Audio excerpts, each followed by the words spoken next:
Chapter 9. And when the queen of Sheba heard of the fame of Solomon, she came to prove Solomon with hard questions at Jerusalem, with a very great company, and camels that bear spices, and gold in abundance, and precious stones. And when she was come to Solomon, she communed with him of all that was in her heart.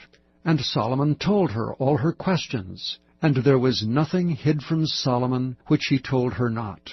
And when the queen of Sheba had seen the wisdom of Solomon, and the house that he had built, and the meat of his table, and the sitting of his servants, and the attendance of his ministers, and their apparel, his cupbearers also, and their apparel, and his ascent by which he went up into the house of the Lord, there was no more spirit in her. And she said to the king, It was a true report which I heard in mine own land of thine acts and of thy wisdom. Howbeit, I believed not their words until I came, and mine eyes had seen it, and behold, the one half of the greatness of thy wisdom was not told me, for thou exceedest the fame that I heard. Happy are thy men, and happy are these thy servants which stand continually before thee, and hear thy wisdom. Blessed be the Lord thy God, which delighteth in thee to set thee on his throne, to be king for the Lord thy God. Because thy God loved Israel to establish them forever, therefore made he thee king over them, to do judgment and justice. And she gave the king 120 talents of gold, and of spices great abundance, and precious stones. Neither was there any such spice as the queen of Sheba gave King Solomon.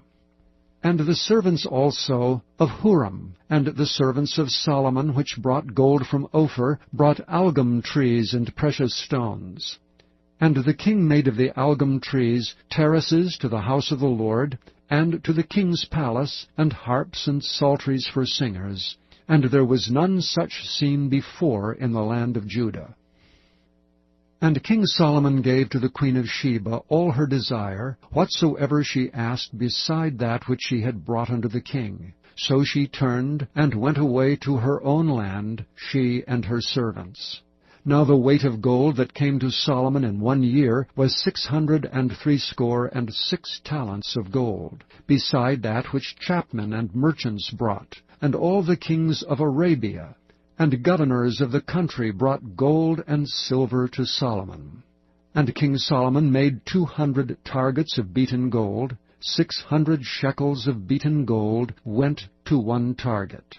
And 300 shields made he of beaten gold. 300 shekels of gold went to one shield. And the king put them in the house of the forest of Lebanon. Moreover the king made a great throne of ivory, and overlaid it with pure gold.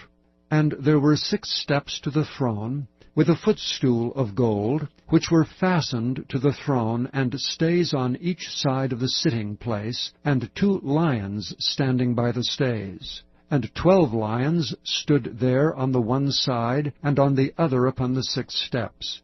There was not the like made in any kingdom. And all the drinking vessels of King Solomon were of gold, and all the vessels of the house of the forest of Lebanon were of pure gold. None were of silver. It was not anything accounted of in the days of Solomon.